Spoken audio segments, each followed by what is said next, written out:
ओम नमो नारायण। जय श्री कृष्णा। कैसे हैं आप सब? आप सबका बहुत बहुत स्वागत है आपके अपने चैनल विमला की भक्ति में। आज हम बात करेंगे कामिका एकादशी व्रत कथा महत्व और लाभ के बारे में, ठीक है, जो 2025 में है। इस बार वर्ष 2025 में कामिका एकादशी व्रत 21 जुलाई दिन सोमवार को रखा जा रहा है। प्रतिवर्ष यह एकादशी श्रावण मास के कृष्ण पक्ष के 11वीं तिथि पर पड़ती है। मान्यता अनुसार इस एकादशी की पौराणिक कथा पढ़ने सुनने मात्र से वाजपेयी यज्ञ का फल प्राप्त होता है।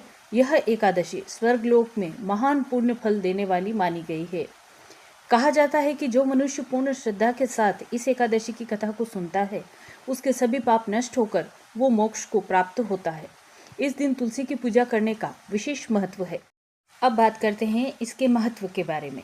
कामिका एकादशी की कथा के महत्व के अनुसार एक समय कुंती पुत्र युधिष्ठिर कहने लगे कि हे भगवान, अब कृपा करके श्रावण कृष्ण एकादशी का क्या नाम है सो बताइए।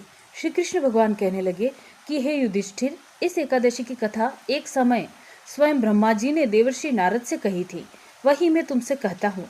नारद जी ने ब्रह्मा जी से पूछा था कि हे पितामह, श्रावण मास के कृष्ण पक्ष की एकादशी की कथा सुनने की मेरी इच्छा है। उसका क्या नाम है, क्या विधि है और उसका क्या महात्म्य है, सो कृपा करके कहिए। नारद जी के ये वचन सुनकर ब्रह्मा जी ने कहा, हे नारद, लोगों के हित के लिए तुमने बहुत सुंदर प्रश्न किया है। श्रावण मास के कृष्ण एकादशी का नाम कामिका है। उसके सुनने मात्र से वाजपेयी यज्ञ का फल मिलता है। इस दिन शंख चक्र गदाधारी विष्णु भगवान का पूजन होता है, जिनके नाम श्रीधर, श्रीहरि, विष्णु, माधव, मधुसूदन हैं। उनकी पूजा करने से जो फल मिलता है सो सुनो। जो फल गंगा, काशी, नैमिषारण्य और पुष्कर स्नान से मिलता है, वह विष्णु भगवान के पूजन से मिलता है। जो फल सूर्य व चंद्र ग्रहण पर, कुरुक्षेत्र और काशी में स्नान करने से, समुद्र व सहित पृथ्वी दान करने से, सिंह राशि के बृहस्पति में गोदावरी और गंडकी नदी में स्नान करने से भी प्राप्त नहीं होता, वह भगवान विष्णु की पूजन करने से प्राप्त होता है। जो मनुष्य श्रावण में भगवान का पूजन करते हैं, उनसे देवता, गंधर्व और सूर्य आदि सब पूजित हो जाते हैं। अतः पापों से डरने वाले मनुष्यों को कामिका एकादशी का व्रत और विष्णु भगवान का पूजन अश्व में करना चाहिए। पाप रूपी कीचड़ में फंसे हुए और संसार रूपी समुद्र में डूबे मनुष्यों के लिए इस एकादशी का व्रत और भगवान विष्णु का पूजन अत्यंत आवश्यक है। इससे बढ़कर पापों के नाशों का कोई उपाय नहीं है। हे नारद, स्वयं भगवान ने यही कहा है कि कामिका व्रत से जीव कुयोनि को प्राप्त नहीं होता।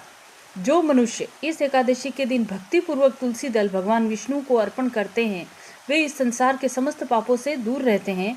विष्णु भगवान रत्न, मोती, मणि तथा आभूषण आदि से इतने प्रसन्न नहीं होते जितने तुलसी दल से होते हैं। तुलसी दल पूजन का फल 4 भार चांदी और 1 भार स्वर्ण के दान के बराबर होता है।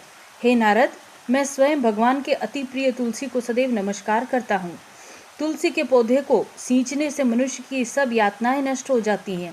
दर्शन मात्र से सब पाप नष्ट हो जाते हैं और स्पर्श से मनुष्य पवित्र हो जाता है। कामिका एकादशी की रात्रि को दीपदान तथा जागरण के फल का महात्म्य चित्रगुप्त भी नहीं कह सकते।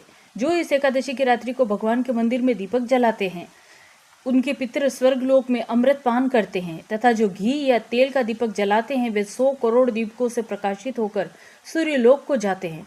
ब्रह्मा जी कहते हैं कि हे नारद, ब्रह्म हत्या तथा भ्रूण हत्या आदि पापों को नष्ट करने वाली इस कामिका एकादशी का व्रत मनुष्य को यत्न के साथ करना चाहिए।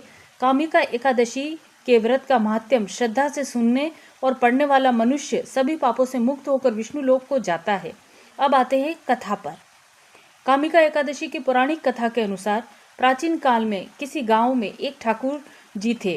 क्रोधी ठाकुर का एक ब्राह्मण से झगड़ा हो गया और क्रोध में आकर ठाकुर से ब्राह्मण का खून हो जाता है। अतः अपने अपराध की क्षमा याचना हेतु ब्राह्मण की क्रिया उसने करनी चाहिए, परंतु पंडितों ने उसे क्रिया में शामिल होने से मना कर दिया और वह ब्रह्म हत्या का दोषी बन गया। परिणाम स्वरूप ब्राह्मणों ने भोजन करने से इनकार कर दिया। तब उन्होंने एक मुनि से निवेदन किया कि हे भगवान, मेरा पाप कैसे दूर हो सकता है। इस पर मुनि ने उसे कामिका एकादशी व्रत करने की प्रेरणा दी।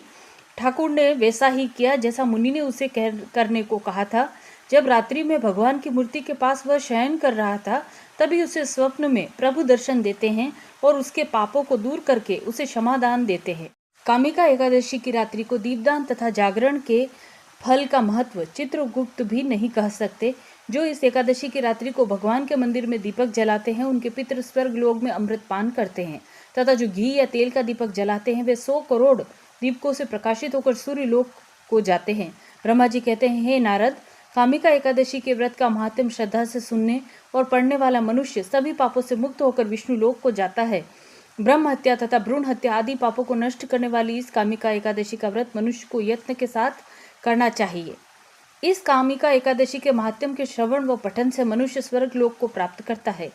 इस तरह जो श्रद्धा से कामिका एकादशी का व्रत करता है, रात्रि जागरण करता है और अगले दिन द्वादशी को विधि पूर्वक पारण करता है, इस व्रत के प्रभाव से उसके सारे पाप नष्ट हो जाते हैं और उसे दिव्य तेज प्राप्त होता है। तो यह थी कामिका एकादशी के बारे में जानकारी, व्रत कथा, महत्व। अगर आपको यह वीडियो अच्छी लगी हो तो वीडियो को लाइक, कमेंट और शेयर ज़रूर करें। और अगर मेरे चैनल पर पहली बार है, चैनल को सब्सक्राइब कर ले ताकि आगे आने वाली ऐसी वीडियोस आप तक पहुंच सके। हर हर महादेव, ओम नमो नारायण।